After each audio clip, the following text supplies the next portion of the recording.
इंसान कहता है मेरे पास पैसे आए तो मैं कुछ करूं, और पैसा है कि बोलता है तू कुछ कर तभी तो मैं तेरे पास आऊं। नमस्कार दोस्तों, मैं हूं हर्षदा और आज की चर्चा पैसों पर। जी हाँ, सही सुना आपने, आज की चर्चा पैसों पर। ये भी उतना ही सच है जितना कि सूरज पूरब से निकलता है। वैसे ही अगर पैसे को सही ढंग से संभाला ना जाए तो बहुत सारे दुख दे सकता है। तो बस इसी को समझने की कला आज हम जानेंगे, यानी कि हम बात करेंगे रॉबर्ट टी कियोसाकी की book rich dad poor dad के बारे में। रिच डैड पुअर डैड अमीरी का शॉर्टकट नहीं बताती, ये सिखाती है कि आप पैसे को कैसे समझें, पैसे की तरफ अपनी जिम्मेदारियां कैसे निभाएं और किस तरह से अमीर बने। जब जिम्मेदारी की बात आती है तो नाम याद आता है उस शख्स का जिसने जिंदगी में कितनी भी ठोकरें क्यों ना खाई हो, पर अपने हिस्से की खुशी हमें दे दी और हमारे हिस्से का गम ले लिया।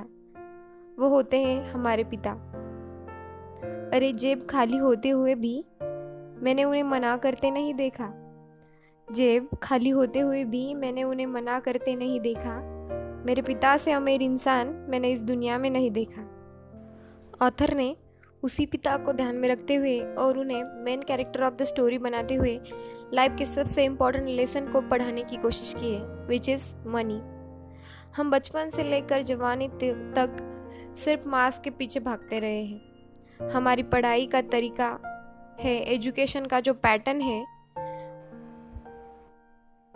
उसमें हमें बचपन से ही सिखाया जाता है कि पढ़ो पढ़ो पढ़ो और एक निश्चित सीमा के बाद तय करो कि अब क्या आगे क्या करना है। लेखक कहते हैं हमें पैसों को भी सब्जेक्ट की तरह क्लास में पढ़ाया जाना चाहिए। अगर आज पढ़ाई का मतलब और सफल होने का मतलब पैसे कमाने से है तो क्यों ना ये पैसे कमाने की कला हमें बचपन से ही सिखाई जाए। स्कूल के 8 से 7 घंटे के बाद बाकी का वक्त हम स्कूल के बाहर या घर पर बिताते हैं। मुझे लगता है कि बचपन से ही हमें अगर पैसे की मैनेजमेंट की कला सिखाई जाए तो आगे चलकर हमारा जीवन और भी ज़्यादा सफल और आसान हो सकता है। लेकिन बदकिस्मती से हम आज भी मार्क्स के पीछे ही भाग रहे हैं। इंसान को कंप्लीट करने के लिए उसका परिवार, उसके दोस्त, उनका उठना बैठना सब मायने रखता है। मैं ये तो नहीं कह सकता कि पैसा सब कुछ है, पर हाँ, सब कुछ पाने के लिए पैसा उतना ही ज़रूरी है। काश पहले कर लिया होता। काश कि मैंने ये बुक 20 साल पहले पढ़ ली होती।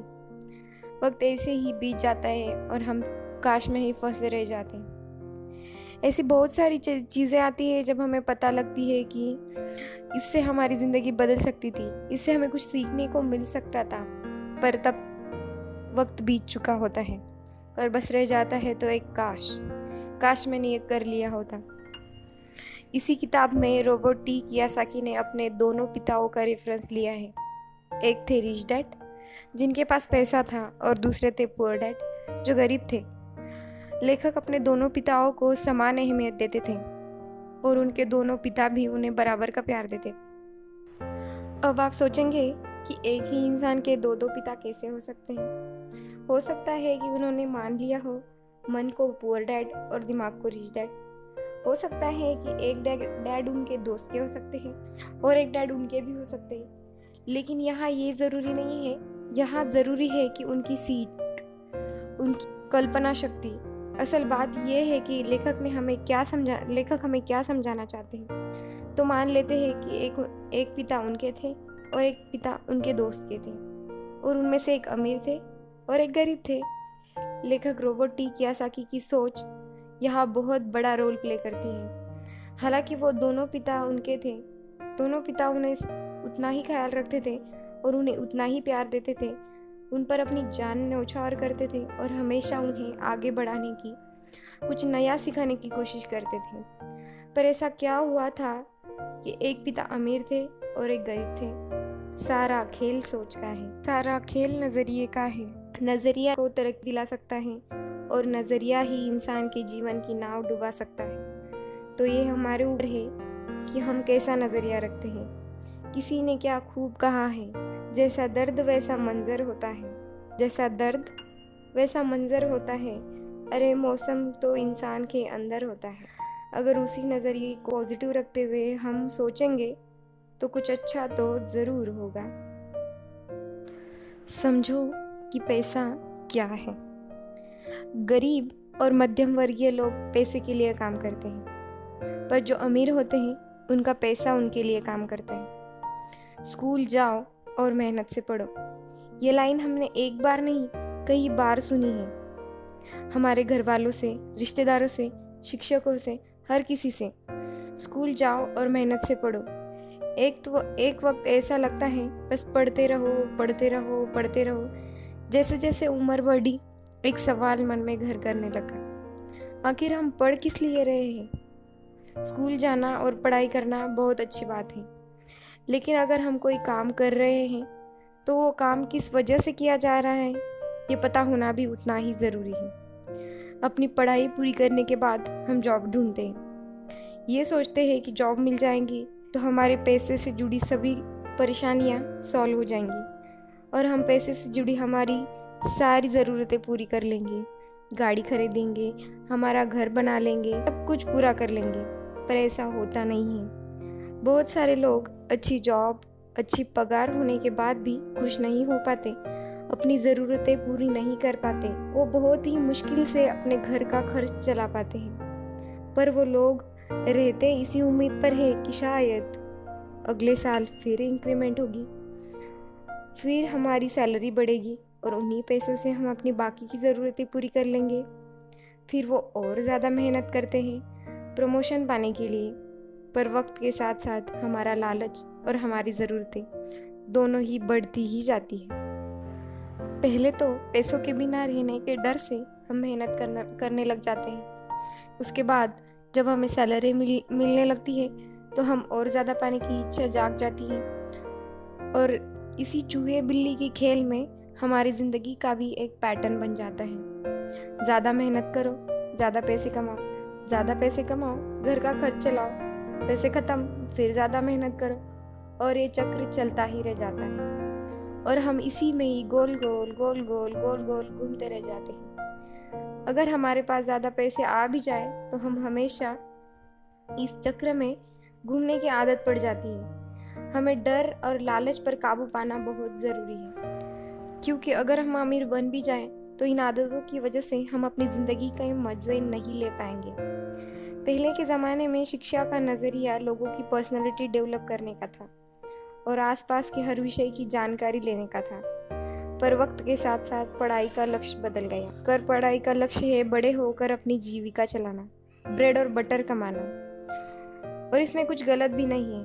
वक्त के साथ साथ चीज़ें बदलना भी ज़रूरी है, क्योंकि जो चीज़ें वक्त के साथ बदलती नहीं हैं वो या तो हमारी खुशियाँ छीन लेती हैं या तो समाज को पीछे ले जाती हैं। अगर बच्चों को बचपन से ही पैसे को मैनेज करने की क्रिया सिखाई जाए तो बड़े होकर वो अपने सारे प्रॉब्लम्स खुद ब खुद ही सॉल्व करने के काबिल हो जाएंगे। लेखक ने यहाँ पर पूरा ख्याल रखा है कि पैसों को रिश्तों के ऊपर ना रखा जाए, तभी तो उन्होंने इस विषय को समझाने के लिए रिश्तों की मदद ली है। लेखक रोबर्ट टी कियोसाकी के पहले जो डैड थे वो हमेशा कहते थे कि मैं इसे कैसे खरीद सकता हूँ, और दूसरे डैड थे जो कहते थे मैं इसे क्यों नहीं खरीद सकता। दोनों के सोच में अंतर था, दोनों के शब्दों में अंतर था। यानी कि जिसे हम जिंदगी में पाना चाहते हैं, जिसे संभालना चाहते हैं, जैसे कि पैसा, तो उसके बारे में हमें बचपन से ही सिखाया जाना चाहिए। आज जिस तरह से पढ़ाई की जा रही है, बच्चा ग्रेजुएट होकर सोचता है कि अब मैं आगे कौन सी नौकरी करूं। ये तो वही बात हो गई, जाना था इंडिया और पहुंच गए जापान। यानी कमाने थे पैसे, पर जब तक समझ आई तब तक बहुत देर हो चुकी थी। किसको सुने और किसको चुने। अगर दिल्ली जाना है तो टिकट भी दिल्ली की ही लेनी होगी। ये कितना सच है ना कि अगर हमें किसी मंजिल की ओर बढ़ना है तो हमें उसी दिशा की ओर रास्ता तय करना पड़ेगा, सफ़र करना पड़ेगा, मुश्किलों से जूझना पड़ेगा, और तब कहीं जाकर हम मंजिल पा सकते हैं। धन संबंधी जो शिक्षा है उसके बारे में भी कुछ ऐसा ही है। धन कमाना अलग बात है और उसे संभालना अलग कला।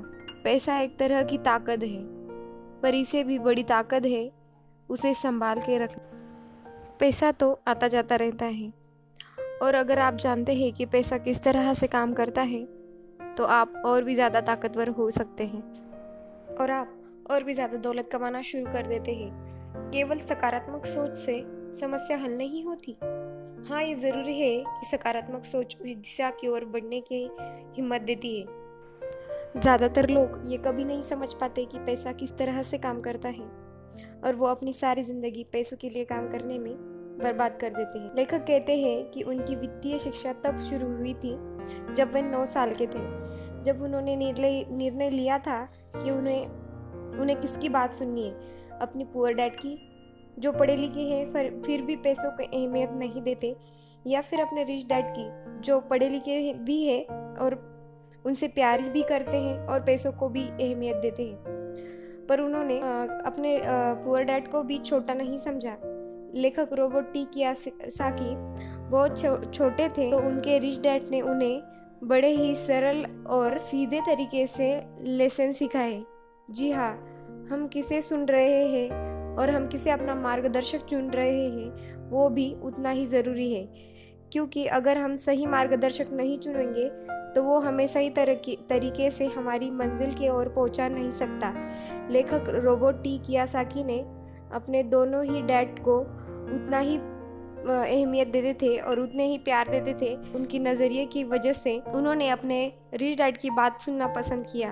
उनके रिच डैड ने उन्हें 6 लेसन पढ़ाए थे और वही उन्होंने अपनी book rich dad poor dad में लिखी है, जो कि कोई भी समझ सकता है। लेसन नंबर 1, अमीर लोग पैसे के लिए काम नहीं करते। लेसन नंबर 2, पैसों की समझ क्यों सिखाई जानी चाहिए। लेसन नंबर 3, अपने काम पर ध्यान दो और अपने काम से काम रखो। लेसन नंबर 4, टैक्स क्या है समझो और कॉरपोरेशन की ताकत। लेसन नंबर 5, अमीर लोग पैसों को जन्म देते हैं। लेसन नंबर 6, पैसे कमाने के लिए काम न करो, सीखने के लिए काम करो। लेसन नंबर 1, अमीर लोग पैसे के लिए काम नहीं करते। आज हम ये समझेंगे कि अमीर और अमीर कैसे होता जाता है। लेखक रॉबर्ट टी कियोसाकी एक कहानी का जिक्र करते हैं। जब वो छोटे थे तब उन्होंने अपने डैड से पूछा कि मैं अमीर कैसे बन सकता हूँ। तो उनके डैड ने पूछा, क्यों, तुम अमीर क्यों बनना चाहते हो। तो लेखक ने कहा कि मेरे सारे क्लासमेट्स मुझे गरीब कहकर चिढ़ाते हैं। उनके पुअर डैड जो कि स्कूल में टीचर थे, ये सुनकर वो सोच में पड़ गए और वो बोले, अगर तुम अमीर बनना चाहते हो तो तुम्हें पैसा बनाना सीखना चाहिए। इस पर लेखक बोले, मैं पैसा कैसे बना सकता। इस पर पुअर डैड बोले, अपने दिमाग से। और फिर वो अपना चश्मा पहनकर पेपर पढ़ने लग गए। मतलब उनका कहना था कि इससे आगे अब मुझसे कुछ मत पूछो, इसके बारे में मुझे कुछ ज़्यादा पता नहीं है। इस बात को सुनने के बाद लेखक रॉबर्ट टी कियोसाकी रात भर सोचते रहे और सुबह होते ही अपने सबसे करीबी दोस्त माइक को ये बात बताई। उन्होंने पूछा, क्या तुम इस काम में मेरे बिजनेस पार्टनर बनोगे। माइक ने पूछा, ठीक है, पर मैं तुम्हारा साथ दूंगा, पर हम पैसे कैसे कमाएंगे और हमें क्या करना चाहिए। रॉबर्ट टी कियोसाकी बोले, पता नहीं, पर क्या तुम मेरा साथ दोगे। माइक ने हाँ कहा और बिजनेस पार्टनरशिप पक्की हो गई। कुछ दिन बीते, दिमाग चलाया गया, पर आखिरकार उनका स्कूल जाना ही सफल रहा। उन्होंने ऐसा कुछ पढ़ा कि उन्हें लगा कि पैसा बनाने का तरीका हमें मिल गया। बस उसी आइडिया को फॉलो करते हुए उन्होंने ढेर सारा कच्चा माल जमा किया। अपने डैड के गैराज में उन्होंने कुछ सिक्के बनाए। जब उनके डैड ने उन्हें देखा तो उन्होंने पूछा, तुम क्या कर रहे हो। रॉबर्ट टी कियोसाकी ने जवाब दिया था, जैसे आपने कहा था, पैसा बना रहा हूँ। पुअर डैड ने कहा, आओ तुम मेरे साथ, मुझे तुमसे कुछ बात करनी है। कियोसाकी और माइक सीढ़ियों पर बैठ गए। साथ ही साथ पुअर डैड और माइक के रिच डैड भी सीढ़ियों पर बैठ गए। दरअसल यहाँ पर रिच डैड जो है वो माइक के पिता है। बच्चों की ये हरकत देखकर पुअर डैड ने पहली बार उन्हें समझाया कि करेक्ट क्या है और रॉन्ग क्या है। तब उन्होंने पहली बार बताया कि सिक्के छापना गैर कानूनी है। जब बच्चों को पता चला कि ये करना अलाउड नहीं है, तब उनके मुंह उतर गए। तो फिर उन्होंने कहा, मैं अमीर कैसे बन सकता हूँ, मैं पैसे कैसे कमा सकता हूँ। तो पुअर डैड ने कहा, ये मैं तुम्हें नहीं बता सकता, ये तुम्हें माइक के डैड से पूछना होगा। कियासाकी ने कहा, आप क्यों नहीं बता सकते, हम अमीर क्यों नहीं हैं, हम गरीब क्यों हैं। पुअर डैड ने कहा, क्योंकि मैंने पैसे कमाने की राह नहीं चुनी है। अगर तुम्हें पैसे कमाने हैं, अगर तुम्हें अमीर बनना है, तो तुम्हें माइक के डैड से ही पूछना होगा। क्या सही बात कही है उन्होंने यहाँ पर। अगर हमें कोई लक्ष्य हासिल करना है तो हमें सही राह चुननी होगी, सही मार्गदर्शक भी चुनना होगा। सफल होने के लिए मेहनत करना ज़रूरी नहीं है, मेहनत तो मजदूर भी करता है। सफलता पाने के लिए, सक्सेस पाने के लिए सही दिशा और सही तरीके से मेहनत करना भी ज़रूरी है, तभी हम सक्सेस हासिल कर सकते हैं। जल्दी डिसीजन लेना सीखें। अमीर बनना है तो कम समय में डिसीजन लेना सीखो। कियासाकी और माइक ने निर्णय लिया कि वो अपने रिच डैड से पूछेंगे कि अमीर कैसे बना जाए, पैसे कैसे कमाए जाए। उन्होंने रिच डैड से पूछा, क्या वो उन्हें पैसे बनाना सिखाएंगे। इस पर रिच डैड ने एक शर्त रखी। शर्त ये थी कि उनके साथ वो काम करते करते सीखेंगे, कि मेरे पास इतना समय नहीं है कि मैं तुम्हें क्लास में बैठकर पढ़ाऊं, जिसका तुम्हें प्रैक्टिकल इस्तेमाल ना कर सको। अमीर बनना चाहते हो तो कम समय में डिसीजन लेना सीखो। कियासाकी और माइक ने निर्णय लिया कि वो अपने रिच डैड से पूछेंगे कि अमीर कैसे बना जाए, पैसे कैसे कमाए जाए। उन्होंने रिच डैड से पूछा कि क्या आप हमें पैसे बनाना सिखाएंगे। इस पर रिच डैड ने कहा, हाँ, पर मेरी एक शर्त है। उनकी शर्त थी कि बच्चे उनके साथ काम करते हुए सीखेंगे, ना कि क्लास में बैठकर। रिच डैड ने कहा, मेरे पास इतना समय नहीं है कि मैं तुम्हें क्लास में बैठकर पढ़ा सकूं और तुम इसका प्रैक्टिकल लाइफ में कुछ इस्तेमाल ना कर सको। ये बात सुनकर कियासाकी और माइक कंफ्यूज हो गए। वो समझ नहीं पा रहे थे कि आखिर क्या कहें। रिच डैड ने बच्चों से कहा, अगर जिंदगी में सफल होना चाहते हो तो जल्दी फैसला लेना सीखो। यानी कि उन्होंने जल्दबाजी नहीं करने को कही, पर जितना कम समय हो सके उतने में निर्णय लेने की कला जिसको आती है वो जिंदगी में आगे बढ़ता है। यही उनकी सीख थी। और फिर बच्चों ने निर्णय लिया कि वो खेल छोड़कर सीखने का मार्ग चुनेंगे। बस फिर आगे क्या था। बच्चे अगले ही दिन रिच डैड के पास पहुंच गए। रिच डैड ने बच्चों को शॉप पर सफाई का काम दिया, क्योंकि उस वक्त एसी और इस तरह की चीज़ें ज़्यादा इस्तेमाल नहीं होती थी, तो दरवाजे ज़्यादातर खुले ही रहते थे, जिसकी वजह से सामान पर धूल जमी रहती थी और इसी काम के लिए उन्हें 30 सेंट मिलते थे। इस तरह से उन्हें पैसे नहीं बचते थे और वो परेशान रहते थे। और एक दिन उन्होंने माइक से कहा, अब मैं काम नहीं करूँगा, या तो मेरी पगार बढ़ाए या मैं काम छोड़ रहा हूँ। उसके बाद वो दोनों रिच डैड के पास पहुँच गए। रिच डैड के सामने पहुँचते ही माइक रो पड़े और उन्होंने कहा, डैड, आपने कहा था कि मैं आपके लिए काम करूंगा, तो आप मुझे पैसे कमाना सिखाएंगे। अपनी तरफ से मैंने पूरी तरह से, पूरी ईमानदारी से काम किया, कड़ी मेहनत की। इस काम के लिए मैंने अपने खेल तक की कुर्बानी दे दी, और अब आप अपने वादे से मुकर रहे हैं। आपने मुझे कुछ भी नहीं सिखाया। लोग आपको लालची कहते हैं, जो सिर्फ पैसे के लिए काम करना जानता है, पर अपने साथ काम करने वालों का ध्यान नहीं रखता। मैं एक छोटा बच्चा हूँ और आपने मेरे साथ भी ऐसा ही व्यवहार किया है। आपको मेरे साथ ऐसा व्यवहार नहीं करना चाहिए था। रिच डैड ने कहा, पर मैं तो तुम्हें काम सिखा रहा हूँ। उस वक्त वो गुस्से में थे, तो उन्होंने कहा, नहीं, आप मुझे कुछ नहीं सिखा रहे हैं। बताइए आपने मुझे क्या सिखाया? कुछ भी तो नहीं। आपसे सीखने के लिए मैं बस चंद सिक्कों में काम करने के लिए तैयार हो गया, और उसके बाद तो आपने मुझसे बात तक नहीं की। मैं आपकी शिकायत सरकार से करूंगा। हमारे देश में भी बाल श्रम कानून है, आप तो जानते ही हैं। मेरे पुअर डैड सरकार के लिए काम करते हैं। इस बात को सुनकर उनके रिच डैड ने कहा, शाबाश, तुम अब उन लोगों की तरह बोल रहे हो जो कभी मेरे लिए काम करते थे। या तो मैंने उन्हें नौकरी से निकाल दिया या फिर उन्होंने खुद नौकरी छोड़ दी। रही बात तुम्हें कुछ सिखाने की, कौन कहता है कि मैंने तुम्हें कुछ नहीं सिखाया? पिछले दिनों तुमने जो कुछ काम किया, ज़रा सोच कर देखो। क्या सिखाने का मतलब यही है कि सिर्फ भाषण देना या बातचीत करना? नहीं ना। बस इसी तरह से तो तुम्हें स्कूल में सिखाया जाता है, पर जिंदगी तुम्हें भाषण देकर या बातचीत कर कर नहीं सिखाएंगी। तुम्हें उस दौर से गुजरना पड़ेगा, कठिनाइयों से जूझना पड़ेगा, अपना रास्ता खुद ढूंढना पड़ेगा और फिर जिंदगी तुम्हें सबक सिखाएगी, तुम्हें बेहतर इंसान बनाएंगी। सच्ची तो है, जिंदगी में ऐसे तमाम मोड़ आते हैं जहाँ हमें धक्का लगता है, ठोकरें लगती है, हम परेशान होते हैं, हमारे साथ ऐसा क्यों हो रहा है। पर अगर ध्यान से देखा जाए तो जिंदगी उस झटके के जरिए हमें तराश रही होती है।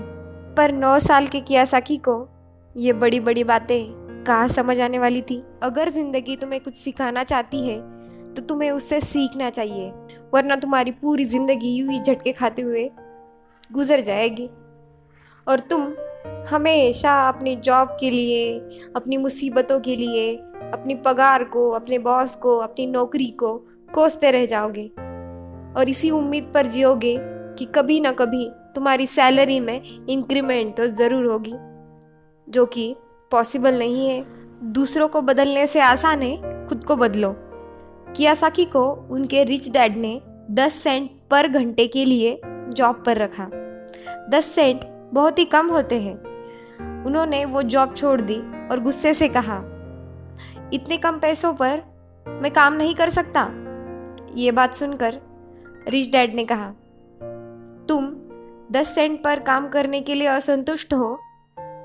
अगर तुम गुस्सा होकर मेरे पास नहीं आते तो मैं कभी भी तुम्हें पैसा बनाने की कला नहीं सिखाता। इस बात से ये साबित होता है कि तुम सही मायने में पैसा कमाना सीखना चाहते हो। कियासाकी ने अपनी डैड की बात ध्यान से सुनी। उनके डैड ने कहा, तुम्हें पता है गरीबी पैसों से नहीं होती, गरीबी मन की होती है। इंसान पूरी जिंदगी डरते डरते पैसों के लिए काम करता रहता है। मैं कभी ये नहीं कहूँगा कि तुम पैसों के लिए काम करो। तुम्हें ऐसा काम करना चाहिए कि तुम्हारा पैसा तुम्हारे लिए काम करे। लोग कहते हैं कि मैं उन्हें कम पैसे देता हूँ, पर सच तो ये है कि वो लोग उसी वेतन में काम करना चाहते हैं। वो अपने आप से ये कभी नहीं पूछते कि मैं क्यों इतने कम वेतन में काम कर रहा हूँ। पर अगर वो लोग या तुम इसी तरह सोचते रहे कि समस्या की जड़ मैं हूँ, तो तुम जिंदगी भर कुछ नहीं सीख पाओगे। आसान क्या है, मुझे बदलना या खुद को बदलना। खुद को इस लायक बनाओ, उससे कुछ अच्छा सीख पाओ। अगर तुम पैसे के लिए काम करना चाहते हो तो तुम स्कूल में ही रहो। ये सीखने के लिए उससे बेहतर जगह और कोई हो ही नहीं सकती।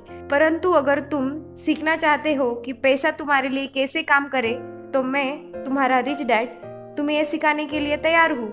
परंतु ये तभी संभव है जब तुम खुद सीखना चाहते हो। तो तुम सीखने के लिए तैयार हो? कियासाकी ने हाँ में सिर हिलाया। देखो बच्चों, जैसा मैंने कहा, सीखने के लिए बहुत कुछ है। पैसे से अपना काम कैसे चलाया जाए, ये जिंदगी भर चलने वाली पढ़ाई है।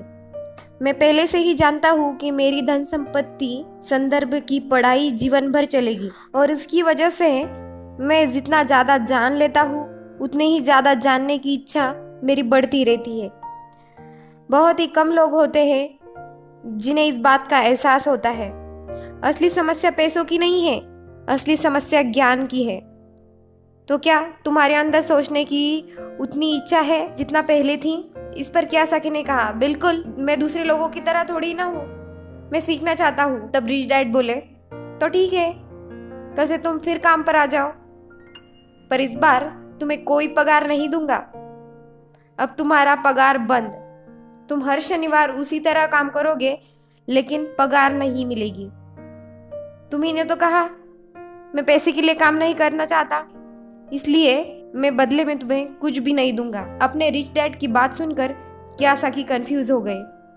उन्हें समझ नहीं आ रहा था कि आखिर वो क्या करे, और अगले 3 हफ्तों तक वो दोनों मुफ्त में काम करते रहे। काम बहुत परेशानी वाला नहीं था और समय गुजारने के साथ साथ वो आसान भी होता गया। पर उन्हें अफसोस था अपने छूटे हुए बेसबॉल गेम और कॉमिक्स का, जिनका मजा अब वो नहीं ले पा रहे थे। तीसरे हफ्ते रिच डैड शॉप पर आए तो बच्चे काम कर रहे थे। उन्होंने बच्चों से कहा, क्या तुम मेरे बाकी एम्प्लॉयज़ की तरह काम करते रहना चाहते हो, डरते रहना चाहते हो? मुझे लगता है कि तुम्हारी सैलरी बढ़ा देनी चाहिए, 25 सेंट पर आवर। ये सुनकर दोनों मन ही मन खुश हो गए, पर कुछ नहीं बोले। वे चुप रहे। रिच डैड ने कहा, चलो अच्छा, इतने में कुछ नहीं है, $1 पर हार। उस समय के हिसाब से दुनिया का सबसे अमीर बच्चा भी इतना नहीं कमाता होगा।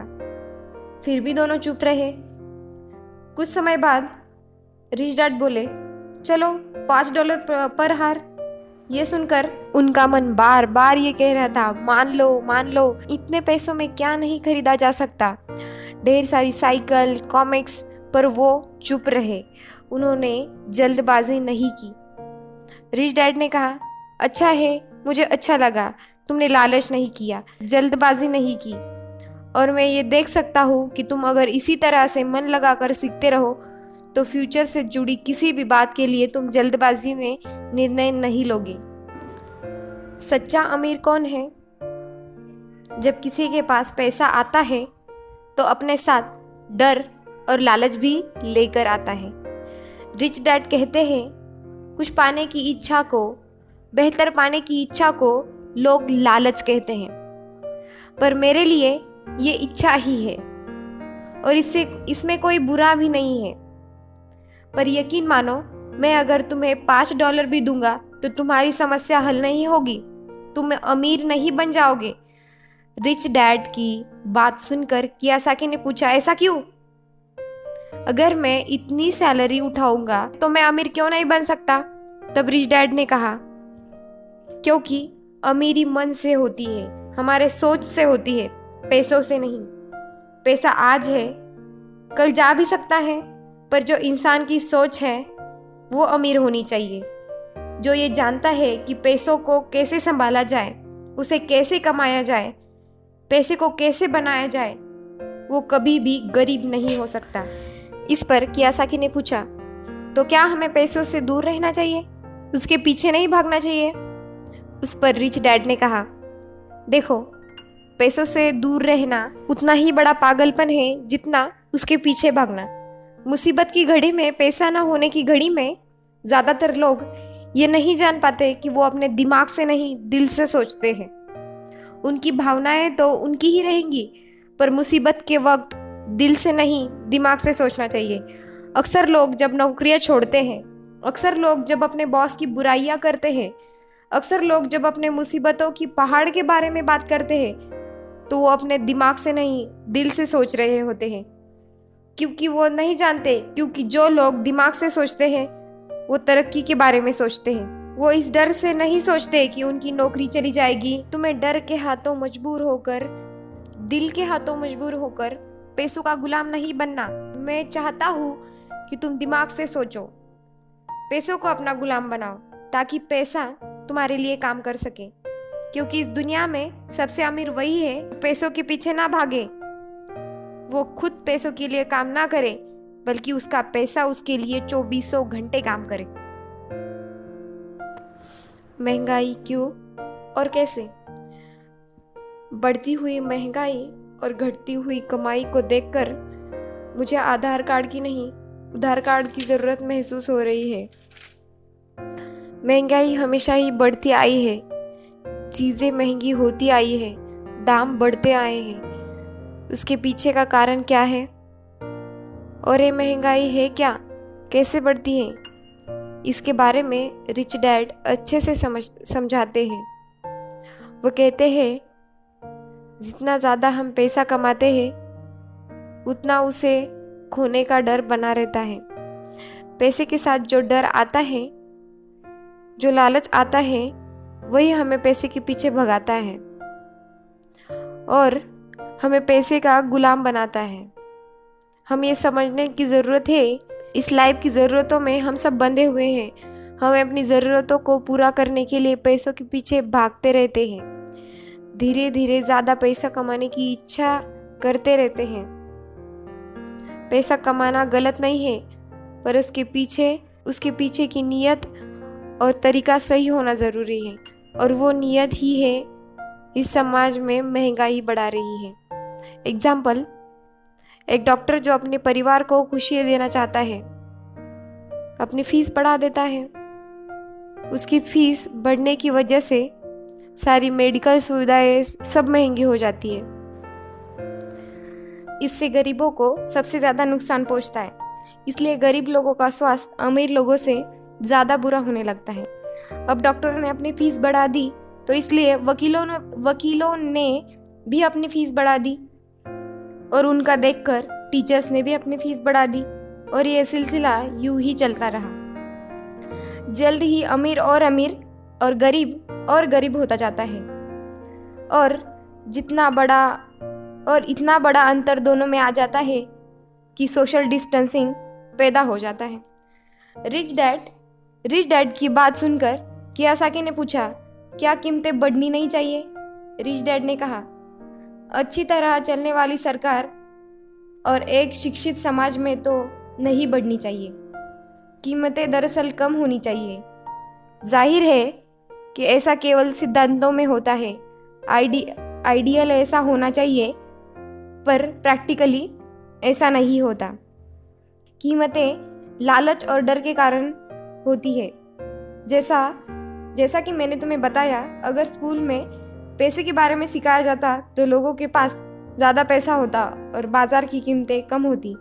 ये सब कुछ इंटर रिलेटेड है, एक दूसरे से जुड़ा हुआ है, पर हमारी सोसाइटी ने सिर्फ पैसे के लिए काम करना सिखाया जाता है, पैसे की ताकत का इस्तेमाल करना नहीं सिखाया जाता। इसलिए मैं हमेशा कहता हूँ कि पैसे से जुड़ी किसी भी मुद्दे पर दिमाग से सोचने की जरूरत है। कियासाकी ने पूछा, डैड, आप बहुत देर से कह रहे हैं कि दिल से मत सोचो, दिमाग से सोचो। आखिर दिल से सोचने और दिमाग से सोचने में फर्क क्या है? रिच डैड समझाते हैं कि हर आदमी को काम करना पड़ता है, या फिर अमीर लोग दूसरों के पैसे मार लेते हैं। मेरी सैलरी बढ़नी चाहिए। मैं इस काम से खुश नहीं हूँ, मैं दूसरी जगह जॉब ढूंढने लग जाता हूँ। ध्यान दे तो ये सारी बातें हमने भावनाओं में बहकर कही है, और अक्सर भावनाओं में बहकर जो भी निर्णय लिए जाते हैं वो हमें नुकसान ही पहुंचाते हैं। तो बात को समझो, जब भी कोई निर्णय लो तो दिमाग से लो, जल्दबाजी मत करो, पर हाँ, जल्दी करो। बस इसी तरह से मन लगाकर काम करो।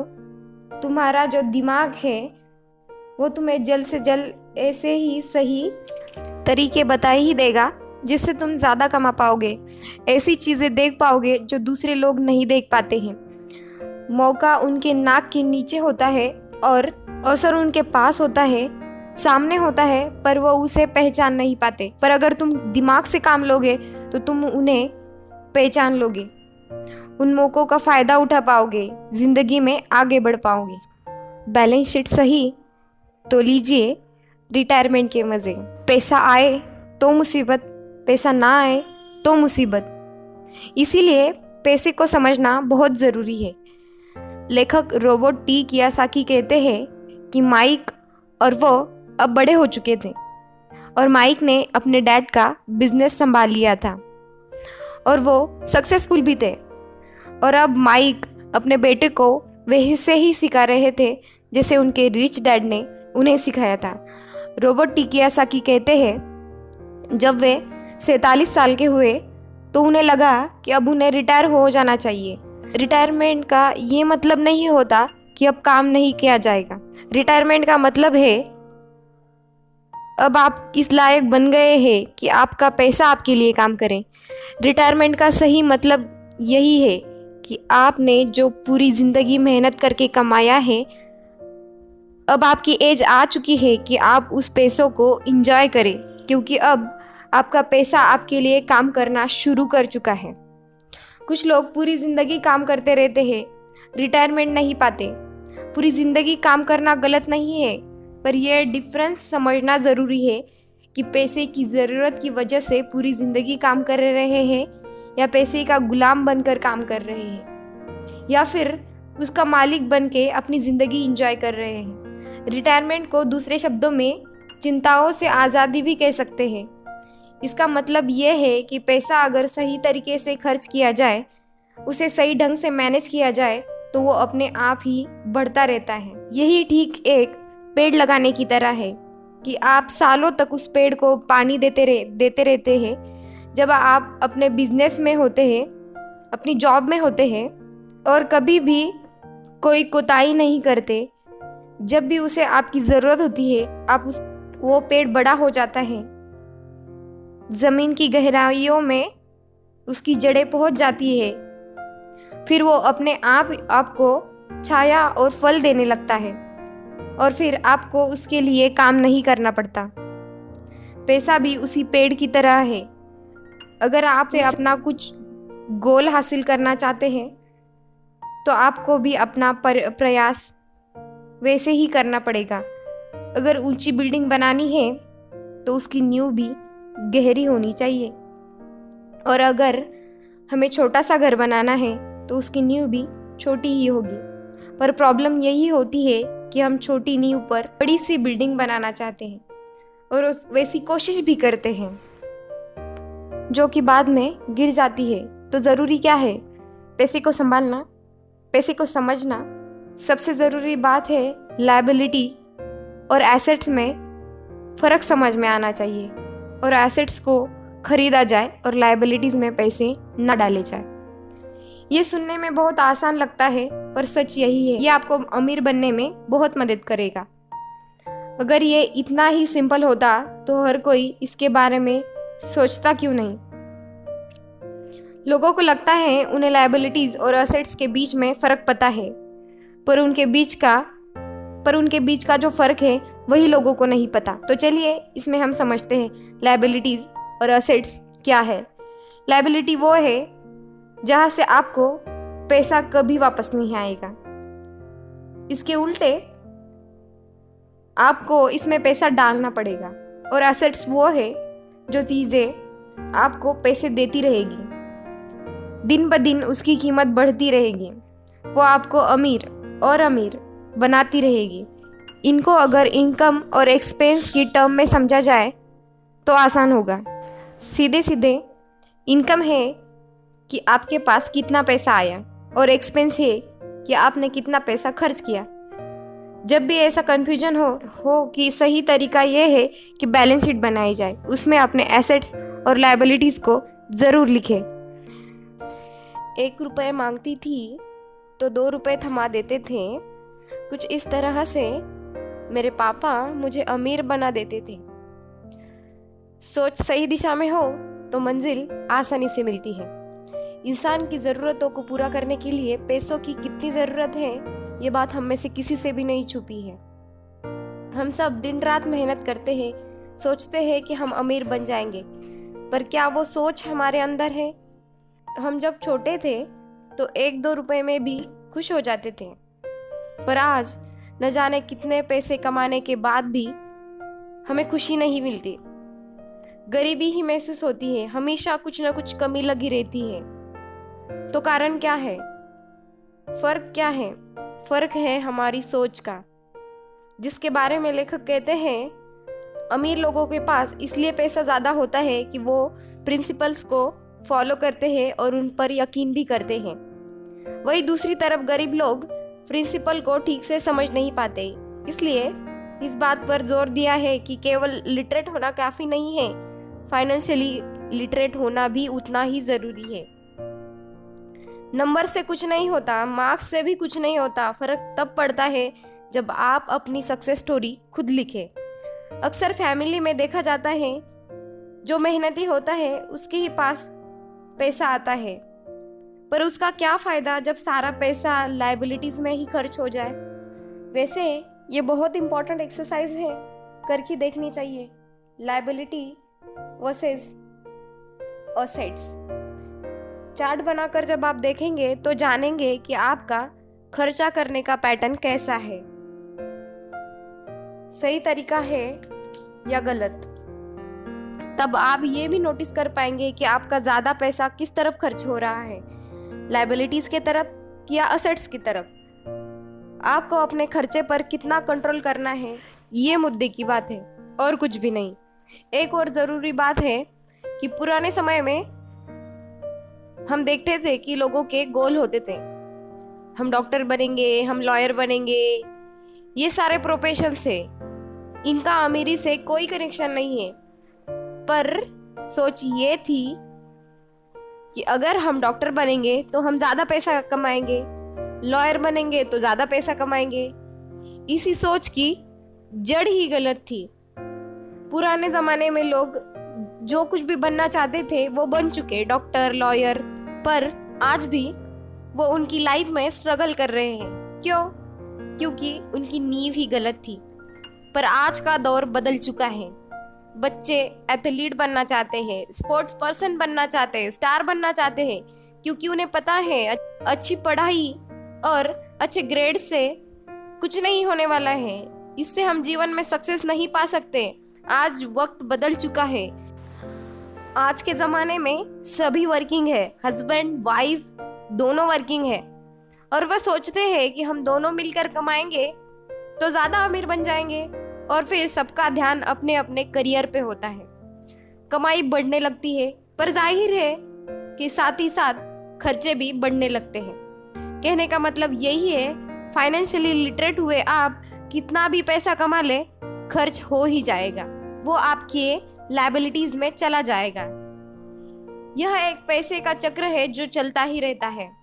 उसके बाद सभी ये सोचते हैं उससे बाहर कैसे निकला जाए। दरअसल लोगों को ऐसा लगता है कि ज़्यादा पैसा कमाने से इंसान अमीर हो जाता है, पर रॉबर्ट टी कियोसाकी कहते हैं कि अमीरी एक सोच है।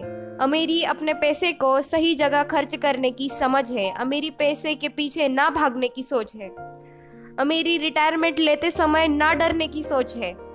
अमीरी तब है जब आपका पैसा आपके लिए काम करे। आप जब भी खर्च करें तो ये ध्यान रखें, पैसा आपको अमीर नहीं बना था। उसे सही जगह पर खर्च करना, उसे सही जगह पर इन्वेस्ट करना, या कई बार उसे गलत जगह पर खर्च ना करना आपको अमीर बनाता है।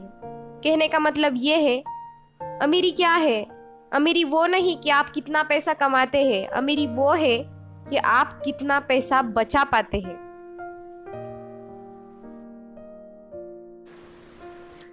आपकी सोच नहीं ठहरनी चाहिए। आप ठहर जाएंगे तो चलेगा, पर आपकी सोच नहीं ठहरनी चाहिए, क्योंकि सोच ठहर गई तो जिंदगी बिना किसी सोच की गुजर जाएगी। बात सन 1947 की है। दुनिया के सबसे बड़ी फूड चेन मैकडॉनल्ड के फाउंडर रेर कॉक ने एक MBA क्लास में स्पीच दी थी। बहुत ही शानदार स्पीच थी। लोगों ने बहुत सारी तालियां बजाई, खुश हुए। स्पीच के बाद MBA के स्टूडेंट्स रेर कॉक के साथ कुछ वक्त बिताना चाहते थे। उन्होंने रिक्वेस्ट किया, सर थोड़ा टाइम हमारे साथ भी स्पेयर कर लीजिए। बातों बातों में रेर कॉक ने एक सवाल किया, क्या आप जानते हैं मैं किस बिजनेस में हूँ? अब क्योंकि वो मैकडी को रिप्रेजेंट करते थे तो सभी जानते थे कि भाई आप फूड बेचते हैं, फूड बिजनेस में हैं। तो बच्चों ने कहा आप फूड बिजनेस में हैं। इस बात पर रेर हंसने लग गए। उनका असली बिजनेस तो रियल एस्टेट का था, क्योंकि मैकडी के लिए हर लोकेशन का चुनाव वो बहुत सोच समझकर और रेकी करके किया करते थे। जहां उनकी फ्रेंचाइजी बनती थी वहां पर वो साथ ही साथ जमीन भी बेची जाती थी। तो इसका मतलब था कि फ्रेंचाइजी खरीदने वाले साथ ही साथ वो जमीन भी खरीद लेते थे। तो इस तरह से वो एक रियल एस्टेट का बिजनेस ही हो गया। और ठीक यही सबक रॉबर्ट टी कियोसाकी के रिच डैड ने उन्हें सिखाया कि अक्सर लोग खुद के लिए छोड़कर बाकी सब के लिए काम करते हैं। वो टैक्स पे करते हैं, सरकार के लिए काम करते हैं, उस कंपनी के लिए काम करते हैं जहां वो नौकरी करते हैं। और ये सब इसीलिए क्योंकि हमारा एजुकेशन सिस्टम है ऐसा है। स्कूल में हमें एम्प्लॉय बनना सिखाया जाता है, एम्प्लॉयर नहीं। जो आप पढ़ते हैं वही आप बनते हैं। इसलिए हमेशा सही पढ़े। अगर आप साइंस पढ़े तो डॉक्टर बनेंगे, मैथ पढ़ी तो इंजीनियर बनेंगे। मतलब आपने जो पढ़ा वही आप बनेंगे। अब मुसीबत ये है कि इससे छात्रों का कोई भला नहीं हो पाता, क्योंकि वो नौकरी और बिजनेस के बीच में फंस कर रह जाते हैं। जब कोई आपसे पूछता है कि आपका बिजनेस क्या है, तो आपको ये नहीं बोलना चाहिए कि मैं एक डॉक्टर हूँ या मैं बैंकर हूँ। क्योंकि ये आपका प्रोफेशन है, बिजनेस नहीं। वो प्रोफेशन है जिसमें हम लोगों की सेवा करते हैं। वो प्रोफेशन है जिसमें आप अपना घर चलाते हैं। अमीर बनने के लिए बिजनेस की ज़रूरत है। कहने का मतलब ये है कि आप जो कुछ भी करते हैं उसे अपना बिजनेस बनाएं, नौकरी नहीं।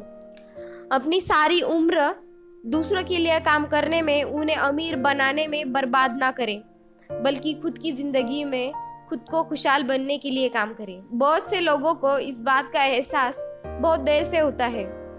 जब उन्हें पता चलता है, जब उन्हें एहसास होता है कि उनके हाउस का लोन उनकी जान ले रहा है, और फिर उन्हें समझ आता है कि दरअसल वो जिसे एसेट्स मान रहे थे वो उनकी लायबिलिटी बन गया है। जैसे उन्हें कार ली तो उससे जुड़े तमाम खर्चे उनकी लायबिलिटीज बन गए। उन्हें पूरा करने के लिए नौकरी की ज़रूरत है, और अगर कहीं वो सेफ जॉब उनके हाथों से निकल गई तो फिर उनकी मुसीबतें शुरू। इसलिए हमें अपने सेविंग्स पर, अपने एसेट्स पर, अपने बजट पर ध्यान देना चाहिए। हम कितना कमा रहे हैं उससे ज़्यादा हम कितना सेव कर रहे हैं उस पर ध्यान देना चाहिए। और फाइनेंशियली सिक्योर होने का सही तरीका यही है। आप कितने अमीर हैं ये जानने का सही तरीका नेटवर्थ नहीं है, क्योंकि जब भी आप अपने एसेट्स बेचते हैं तो उन पर भी टैक्स लगता है। आपको उतना पैसा नहीं मिल पाता जितना आप सोचते हैं। तो आपके बैलेंस शीट के हिसाब से जितना भी आपको पैसा मिलेगा उतना आपको टैक्स पड़ेगा। इसका मतलब क्या हुआ? क्या सब कुछ छोड़ दे, नौकरी ना करें? नहीं।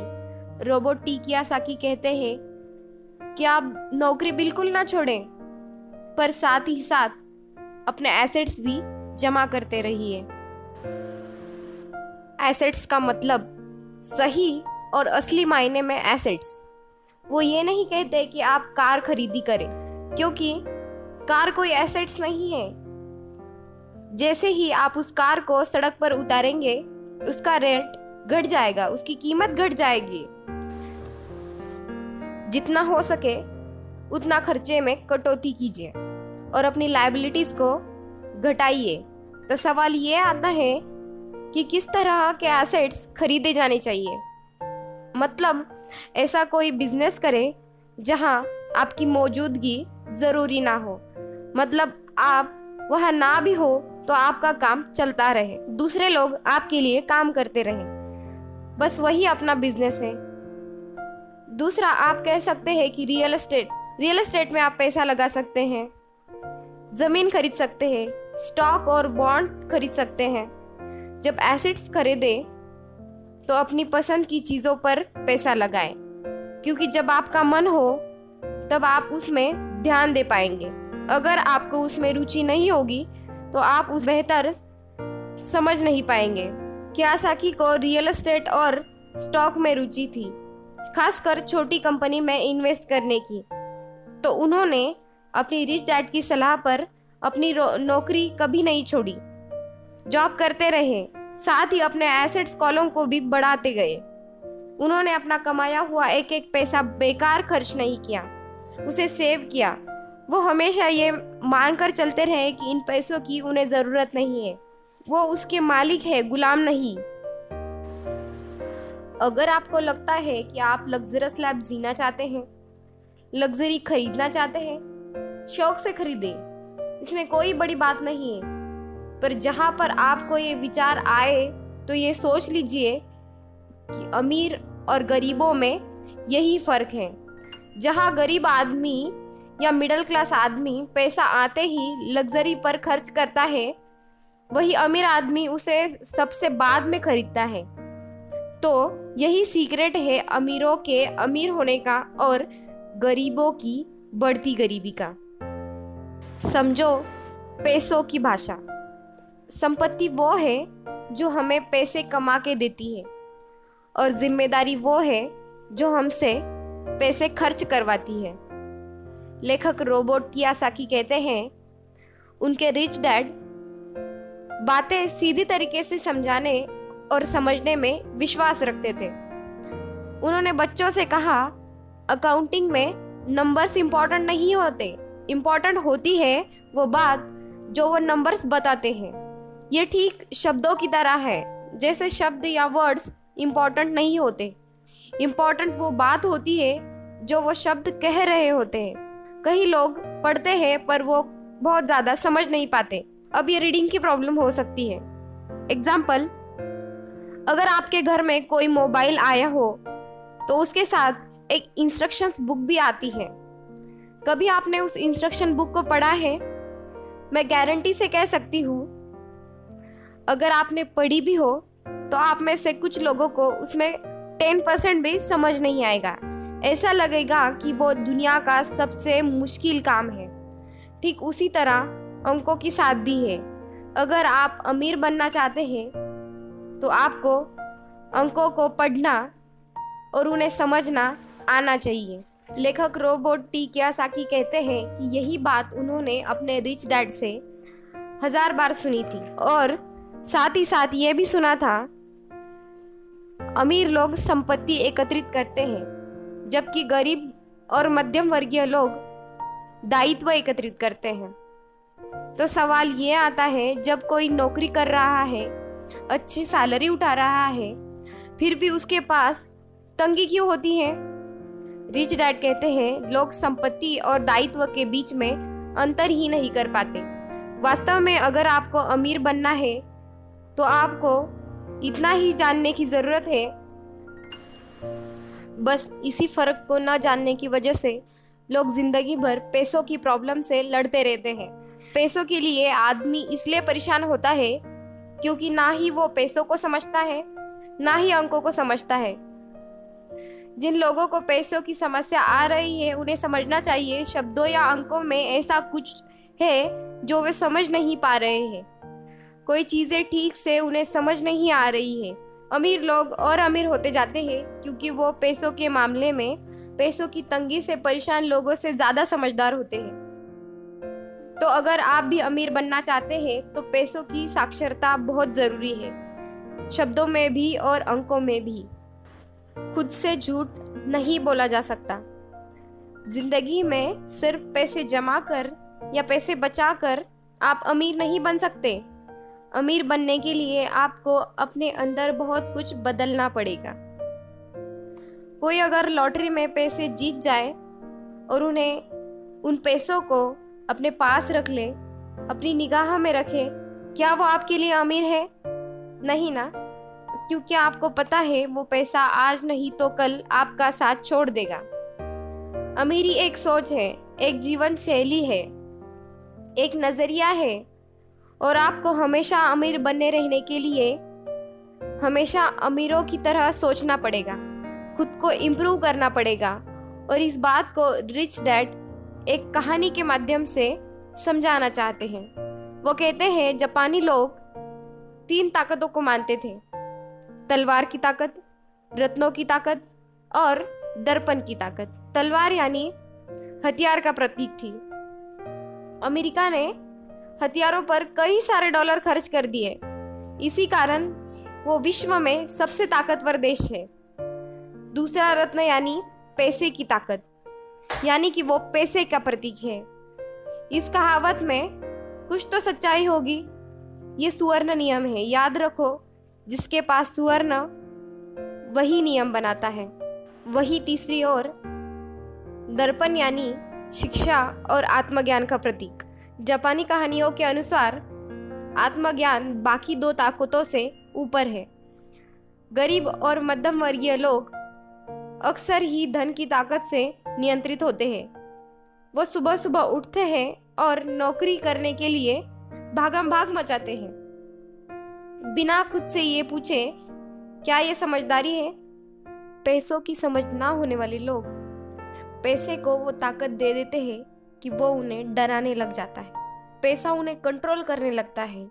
इस इशू को ठीक करने के लिए अगर वो दर्पण की ताकत का इस्तेमाल करते तो वो खुद से ये सवाल ज़रूर पूछते कि क्या ये समझदारी है। बहुत बार हम अपने अंदरूनी समझ पर भरोसा करने की बजाय भीड़ के साथ चलने लग जाते हैं। कोई काम इसलिए करते हैं क्योंकि बाकी सब कर रहे हैं। सवाल पूछने की बजाय हम नकल करने लग जाते हैं। अक्सर नासमझी के कारण वही दोहराने लग जाते हैं जो हमें समझाया गया है, और इसी तरह आपका घर आपका सबसे बड़ा एसेट है ये समझने लग जाते हैं। तो ऐसी चीज़ें हम भीड़ की बताए सुनकर करने लगते हैं, खतरे नहीं उठाते। दूसरी बात, ऐसा कहा जाता है कि कुछ लोगों को मौत से भी ज़्यादा डरावनी चीज़ ये लगती है जो कि भीड़ का सामना करना, उन्हें एड्रेस करना। मनोवैज्ञानिक कहते हैं कि लोग कॉमन स्टेज पर बोलने के लिए इसलिए डरते हैं क्योंकि उन्हें डर लगता है कि उन्हें लोग हंसेंगे, उनकी बुराई करेंगे, उन्हें अकेला छोड़ देंगे, वो अकेले पड़ जाएंगे। अकेले रहने के डर के कारण वो अपनी प्रॉब्लम को सॉल्व करने के नई तरीके नहीं ढूंढते और भीड़ के साथ ही चलते जाते हैं। इसलिए कियासाकी कहते हैं उनके रिच डैड की तरह ही उनके पुअर डैड ने भी उन्हें बहुत कुछ सिखाया था। उन्होंने उन्हें सिखाया था कि जापानी लोग आईने की यानी दर्पण की ताकत को क्यों मानते थे, क्योंकि जब इंसान खुद को आईने में देखता है तभी उसे सच्चाई का पता चलता है। और ज़्यादातर लोग इसलिए कहते हैं कि खतरा मत उठाओ क्योंकि वो खुद डरे हुए होते हैं। ये किसी भी चीज़ के बारे में कहा जा सकता है, खेल में, रिलेशनशिप के बारे में, पैसा वगैरह वगैरह के बारे में। अब यहाँ इम्पोर्टेंट बात यह है कि आप आईने को देखकर झूठ बोल सकते हैं क्या? नहीं ना। इसीलिए रोबोट टी कियासाकी इस बात का जिक्र यहाँ करते हैं क्योंकि भीड़ के साथ चलने में या पड़ोसियों के साथ चलने में हमें बहुत सारी दिक्कतें आती है। पैसों की समस्या पैदा हो जाती है, उनकी नकल करने में या उनके तरीके हम अफोर्ड नहीं कर पाते। इस वजह से हम समस्याओं से घिर जाते हैं और तब हमें ज़रूरत होती है आईने की जो हमें बताए कि हमें क्या करना चाहिए। क्योंकि बेसिक रूल तो यही है कि आप पैसों के गुलाम नहीं हैं। ऐसा काम करिए, ऐसे सोचिए, ऐसे बनिए कि पैसा आपका गुलाम हो, वो आपके लिए काम करे। आमदनी 98, खर्चा रुपया। जब भी बाजी लगाए दिल और दिमाग की तो ये ज़रूर सोचिएगा कि बात पैसों की है या रिश्तों की। अमीर बनने का मतलब ये नहीं होता कि आप इमोशन लेस हो जाए। अमीर बनने का मतलब ये नहीं होता कि आप रिश्तों को छोड़ दें। अमीर बनने का मतलब ये नहीं होता कि आप 2400 घंटे फायदा उठाने के बारे में सोचें। अमीरी तो एक सोच है। रोबोट टी कियासाकी बहुत ही खूबसूरत तरीके से अपना एक इंसिडेंट शेयर करते हैं। जो उनके पुअर डैड थे, जो कि एक स्कूल में टीचर थे, उन्होंने बहुत ही मेहनत से पाई पाई जोड़कर एक घर बनाया था, जो हमेशा कहते थे कि ये मेरी संपत्ति है। कियासाकी जब अपने रिच डैड के संगत में आए तब उन्होंने जाना कि संपत्ति और दायित्व में क्या डिफरेंस है, एसेट्स और लायबिलिटीज में क्या डिफरेंस है। और तब वो अपने डैड से बोलते थे, डैड ये जो आपने लिया है ये आपका एसेट नहीं है, ये आपकी लायबिलिटी है। और इस बात पर इन दोनों में घंटों बहस होती थी। लायबिलिटीज और एसेट्स के बारे में समझाने के लिए वो उन्हें वही सारी बातें समझाते थे, एक्सप्लेन करते थे। जैसे एसेट्स वो होता है जो आपको कमा के देता है, और आपके खर्च वो आपकी लायबिलिटी होती है जिसमें आपके 75 तरह के खर्च आते हैं। हर महीने, हर हफ्ते, हर दिन कुछ ना कुछ आपकी जेब से जा ही रहा होता है। कियासाकी कहते हैं जब भी लोग उनसे बात पर बहस करते हैं उनकी घर संपत्ति क्यों नहीं है, तो वो जानते हैं कि वो बात दिमाग से नहीं दिल से कह रहे हैं। क्योंकि किसी के लिए भी अपना घर बनाना सबसे बड़ा सपना होता है और इसीलिए वो उसमें अपने पैसे लगाते हैं। अपने घर के मालिक होने से अच्छा कुछ भी महसूस नहीं होता है, पर दिल और दिमाग के बीच लायबिलिटी और असेट्स के फ़र्क को समझने के लिए कियासाकी एक और बात कहते हैं। मान लीजिए वो और उनकी पत्नी एक बड़ा सा घर खरीद लेते हैं, तो क्या होगा? उनका सारा पैसा उसमें खर्च हो जाएगा, जो कि शायद फिजूल हो। हालांकि बहुत सारे लोग इस बात के बारे में सहमत नहीं होंगे, क्योंकि घर एक भावनात्मक चीज़ है। इमोशन है और इमोशन हमेशा दिमाग पर भारी पड़ता है। जब भी लोग दिल से सोचते हैं तो दिमाग की बातें उन्हें गलत लगती है, पर फिर भी रोबोट टी कियासाकी आगे एक्सप्लेन करते हैं कि वो सही कैसे है और एक घर एसेट कैसे नहीं है।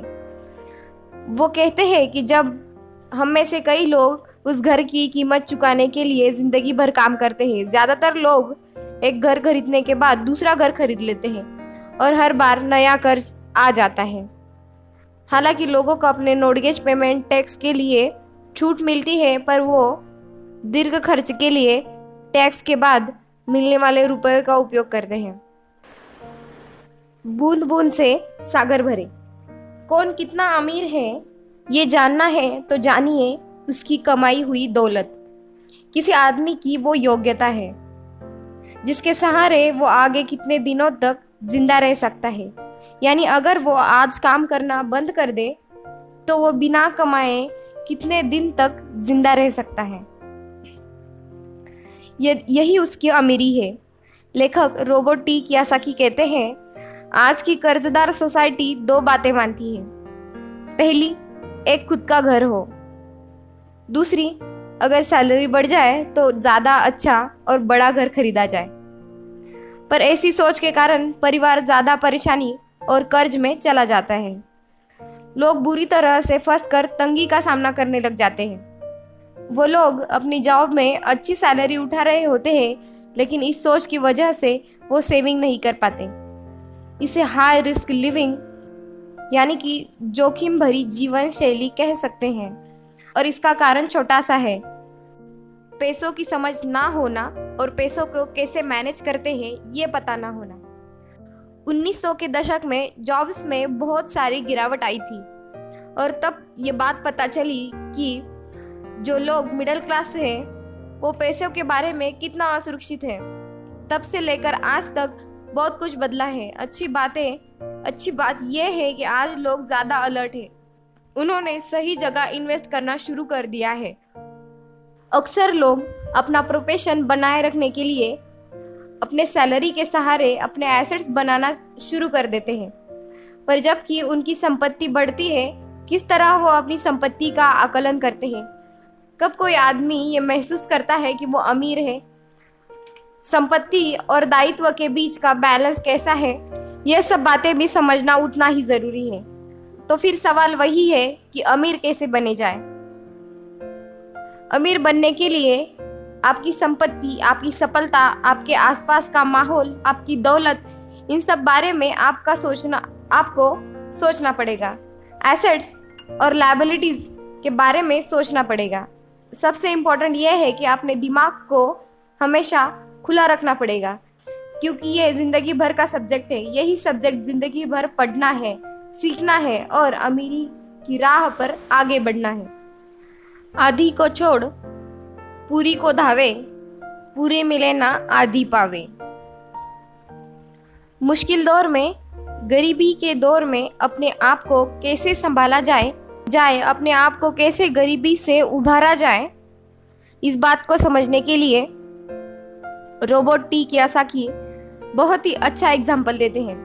कहते हैं कि एक दिन कर्ज लेने के लिए, क्योंकि उनकी माली हालत खराब हो गई थी, तो उन्होंने अपने गोल्फ क्लब, आर्ट कलेक्शंस, किताबें, स्टूडियो, विजन्स, टेलीविजन्स, महंगे कपड़े, घड़ियां, जूते और बहुत कुछ अपने संपत्ति वाले यानी एसेट्स वाले कॉलम में लिख दिया, लोन वाले पेपर में, और भेज दिया उन्हें लगा कि लोन अप्रूव हो जाएगा, पर लोन के पेपर रिजेक्ट कर दिए गए। तो उन्हें पता चला कि उनकी बहुत सारी इन्वेस्टमेंट फिजूल थी। लोन कमेटी को वो बात बिल्कुल भी समझ नहीं आई। वो ये जानना चाहते थे कि उनके पास एक नॉर्मल सी नौकरी क्यों नहीं है जिसके वेतन मिलते हैं। उन्होंने उनके महंगे कपड़े, जूते और महंगा जो कुछ भी खेल का सामान था उसके बारे में कोई सवाल नहीं किया। जिंदगी में कई बार ऐसी कठिनाइयाँ आती है जब आप स्टैंडर्ड प्रोफाइल में फिट नहीं होते हैं। वो कहते हैं कि उनका बहुत ही अचंभा होता है जब वो किसी को ये कहते हुए सुनते हैं कि उनका नेटवर्थ करोड़ों का है या लाखों का है। क्योंकि नेटवर्थ के सेट न होने का एक खास कारण है, वो ये कि जिस पल आप अपनी संपत्तियों को, असेट्स को बेचना शुरू करते हैं, उसका प्राइस, उनका रेट, उनका दाम बहुत कम हो चुका होता है। ऊपर से उन पर आपको टैक्स भी चुकाना पड़ता है। पैसा इकट्ठा करने के लिए अपनी प्रॉपर्टीज बेचते हैं। पहले तो वो अपनी पर्सनल प्रॉपर्टीज बेचते हैं जो बहुत ही कम बिकती है, और अगर बिकती भी है तो उस पर टैक्स होता है। तो इस तरह एक बार फिर से सरकार अपना हिस्सा ले लेती है, बैंक अपना हिस्सा ले लेती है, और जो काम कर रहा है वो कर्ज में डूबा होता है। तो सीख यही है, इन सारी चीज़ों में फंसने की बजाय आप अपने काम से काम रखिए, जो कर रहे हैं वो करते चलिए, पर हाँ, थोड़ी एक्स्ट्रा मेहनत करके, थोड़ी एक्स्ट्रा समझदारी से, फाइनेंशियल लिटरेसी से अपने पैसे को यूज करने का हुनर सीखिए। तो दोस्तों, मैं आशा करती हूँ कि इस किताब को पूरा सुनने के बाद आप अपने लाइफ में पैसों का मैनेजमेंट सही तरीके से कर पाएंगे। आज की चर्चा थी रॉबर्ट टी कियोसाकी द्वारा लिखित book rich dad poor dad के बारे में। आशा करती हूँ कि ये बुक आपको पसंद आई होगी। आप आगे कौन सी बुक सुनना चाहते हैं ये आप मुझे कमेंट सेक्शन में बता सकते हैं। तो दोस्तों, हम जल्द ही मिलेंगे नई चर्चा में नए विषय के साथ। तब तक के लिए अलविदा।